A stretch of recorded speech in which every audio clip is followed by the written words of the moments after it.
poursuis mes réflexions de ce mardi 16 mai, il est près de minuit,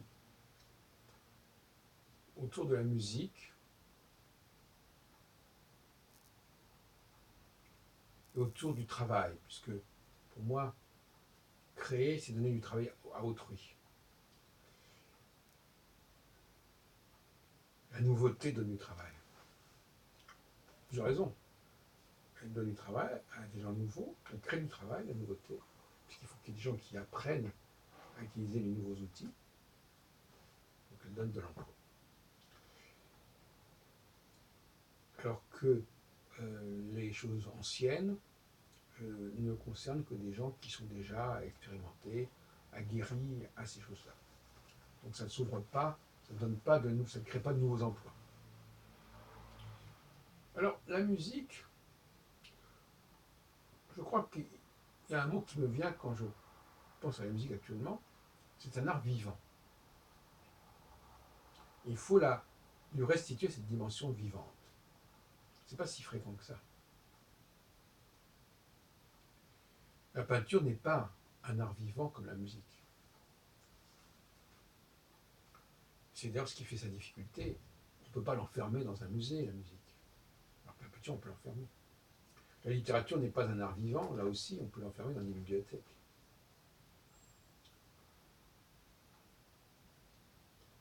Alors la musique, vous me direz, oui, on peut aussi avoir des discothèques, bien sûr.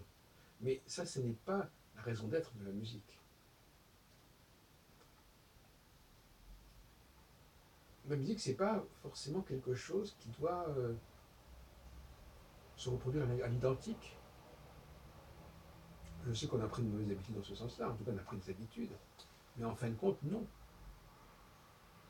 Tout acte musical pourrait être un acte unique, qui n'est pas à se répéter, qui n'a pas à être reproduit. Pour moi, je viens de comparer la musique avec le rapport sexuel. Le rapport sexuel, il est unique. Voilà, il s'est produit tel jour, à telle heure, et la prochaine fois, ça sera autrement. Et ça sera autrement avec quelqu'un d'autre ou avec la même personne. C'est comme dans la musique aussi, il y a des gens qui sont pas forcément les mêmes qui écouteront cette musique, qui seront partie prenante en quelque sorte de cette musique, à qui cette musique s'adressera.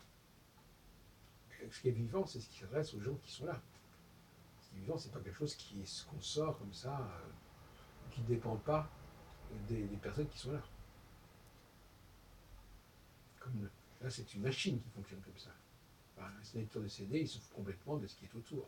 Et même s'il n'y a personne, ça ne le gêne pas. Alors, les interprètes qui jouent sans être impressionnés, influencés et imprégnés par les gens qui sont autour d'eux, c'est un peu embêtant. Parce que c'est quand même un dialogue quelque part. Enfin, il faut sentir qu'il y a une réception. Donc, il y a un autre point qui me paraît important à propos de la musique, c'est aussi, je ne suis pas certain qu'on puisse composer à plusieurs. Là, il y a une illusion d'optique. Je peux composer une œuvre tout seul et ensuite l'arranger pour plusieurs instruments. Mais ce n'est pas le processus initial de l'œuvre, c'est son prolongement. Et donc, on croit que le compositeur a, dès le départ, conçu pour plusieurs œuvres. Non, c'est comme ça que ça se passe. Il y a une impulsion, il y a un jet qui crée véritablement la dynamique de l'œuvre, et puis après, on retravaille cette œuvre, on la redistribue, on la repartage entre plusieurs instruments. Et ça, c'est déjà plus tout à fait c'est plus la vitalité originelle de la musique. C'est un travail de technicien, souvent. C'est un travail d'arrangeur.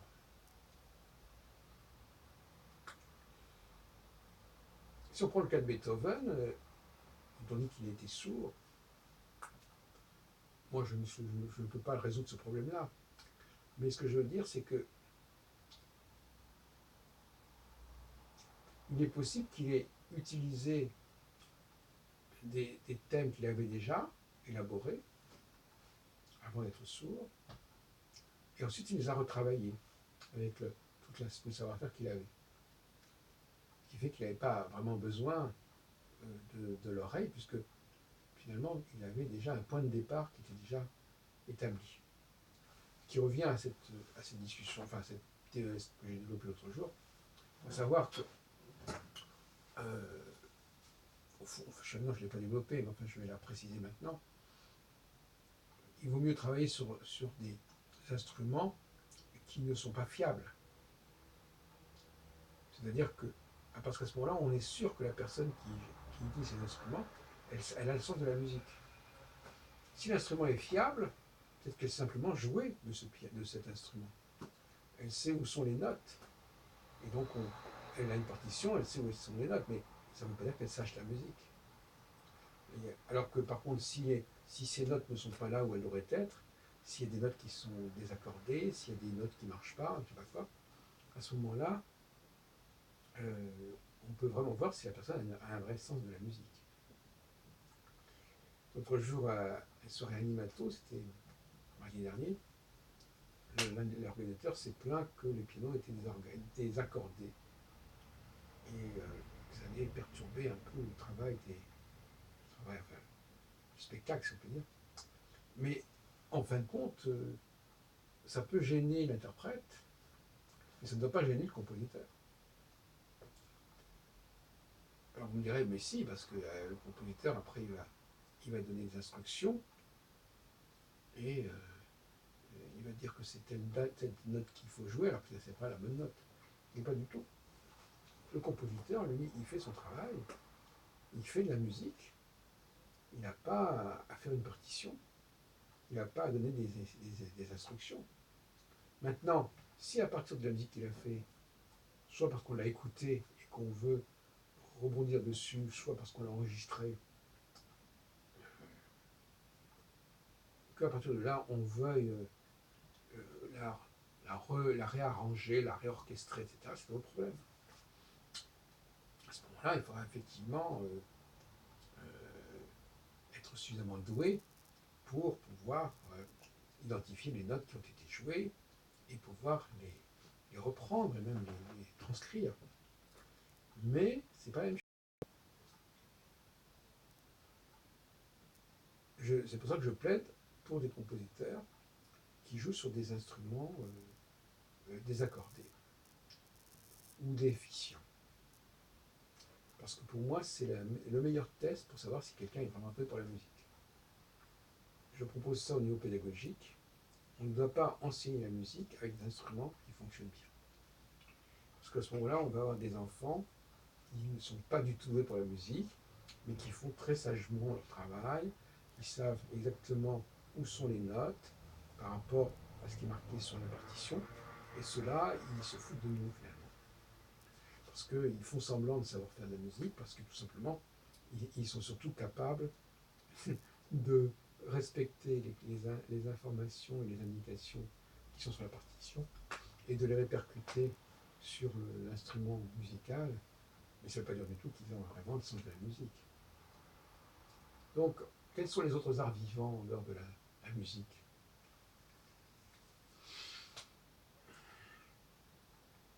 J'en connais pas beaucoup. Le théâtre, c'est un collectif.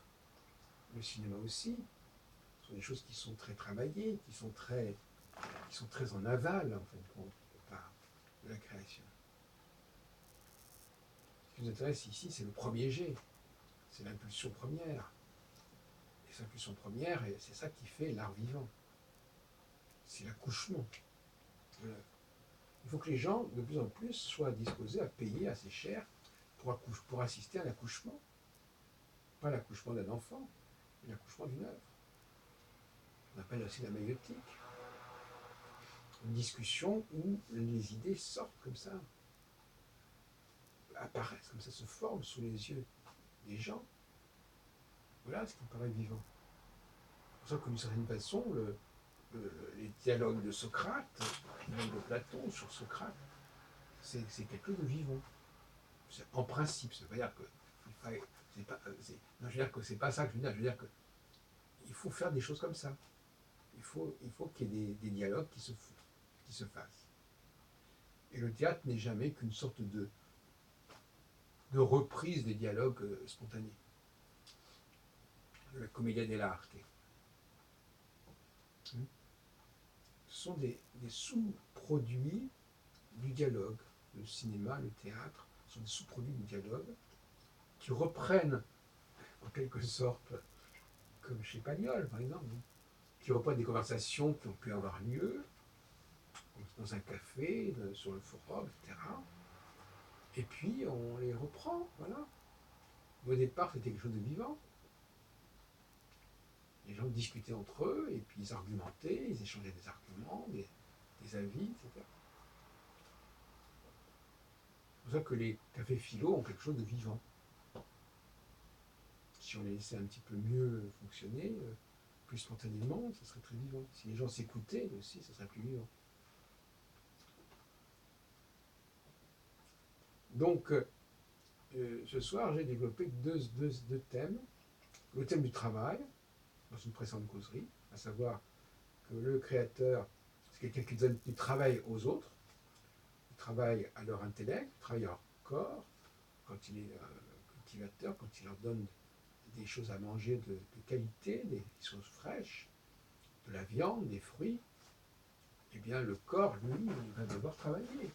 Il est beaucoup plus intéressant que si on lui en donne des céréales, par exemple. Ce ne sera pas le même travail. De la même façon, ce sera presque du travail mâché, comme on dit. C'est qu'à le dire, digéré. Et ce n'est pas ça pour des gens qu'on leur donne tout le temps des choses qui sont mâchées, digérées, parce qu'ils vont avoir peu de travail à faire, sur le plan intellectuel, sur le plan physiologique, et donc ils vont dépérir quelque part. En tout cas, ils vont devenir de moins en moins opérationnels.